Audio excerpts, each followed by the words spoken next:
सच की आवाज इंडिया।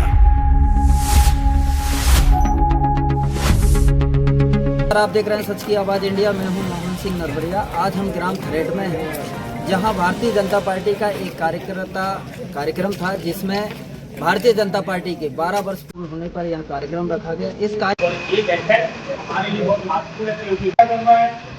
सबसे पहले तो जब अपन बूथ स्तर पर उतरते हैं शक्ति केंद्र की बैठक के बाद महीने के अंतिम रविवार को आधा घंटे में मोदी जी की मन की बात को सुनना है और उसके उपरांत बैठक करना है।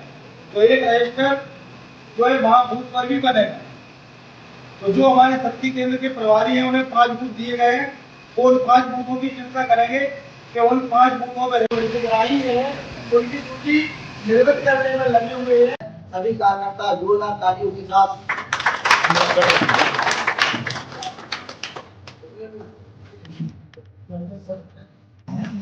इस भारतीय जनता पार्टी के आपने बताया कि भारतीय जनता पार्टी के 12 वर्ष पूरे, तो जनता को आप क्या समझते हैं?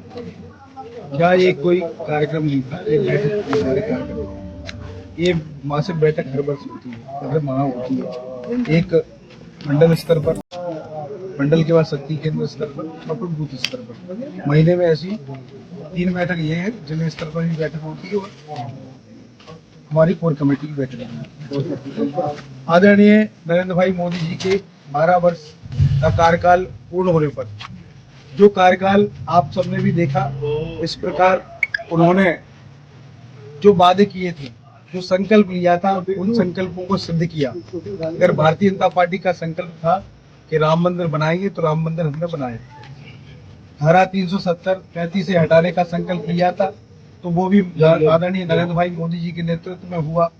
आपने देखा कि देश में चारों तरफ इंफ्रास्ट्रक्चर जो हमारा है वो विकास के नए नए आयाम और सोपान स्थापित कर रहा है।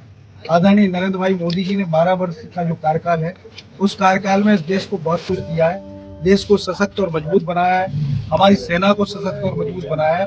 उस निमित्त ये 12 वर्ष का जो कार्यकाल है, इस कार्यकाल को हम सब सेवा कार्य के रूप में, स्वच्छता अभियान के रूप में, वृक्षारोपण के रूप में और जन कल्याणकारी शिविर लगाकर, इन सभी माध्यमों से हम सब इन कार्यक्रमों 12 वर्ष के कार्यकाल को जनता तक पहुंचाने का काम कर रहे हैं। अभी जैसे आपने वादा किया, तो मैं आपको थोड़ा अवगत करा दूं। 4 अप्रैल को यहाँ एक बहुत भारी स्थिति में ओलावृष्टि हुई। तो हमारे ही विधायक प्रदीप अग्रवाल जी ने गांव-गांव जाकर सर्वे किया था। उन्होंने किसानों से एक वादा किया था कि नुकसान 120% है, लेकिन किसानों को आज तक उसके एवज में कोई सही राहत वाली खबर नहीं है। देखो, उस समय हम भी आए थे और हमने भी क्षेत्रों में जाकर दौरा किया था और संबंधित अधिकारियों को इसके निर्देश भी दिए थे।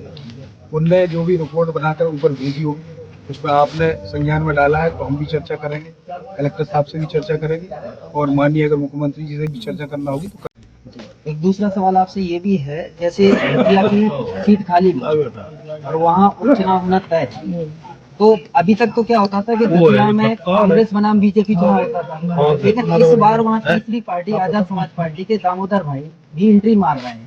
उनका एक बयान हमेशा वायरल होता रहता है कि पूर्व गृह मंत्री नरोत्तम मिश्रा जी को नदी के पार भेजना है।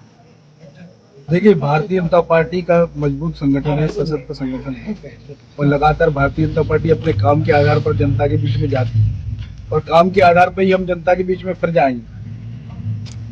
और जो लोग क्या कहते हैं क्या नहीं कहते हैं, उन लोगों के कहने से कुछ होता नहीं है। ये तो पहले भी कहा था और बाद में भी कहेंगे, कहने वाले कहते रहते हैं। हमें भारतीय जनता पार्टी के लोगों को अपना काम करना है। जो जनता की सेवा में हम सब लगे हुए हैं, लगातार हम सब सेवा कार्य में लगे रहेंगे और भारतीय जनता पार्टी का परचम तीनों विधानसभाओं में भविष्य में भी लहराएंगे और उपचुनाव में भी लहराएंगे। लास्ट भारत माता की जय।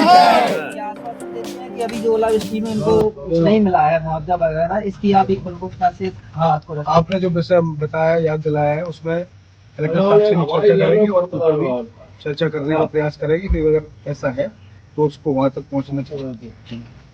ठीक है।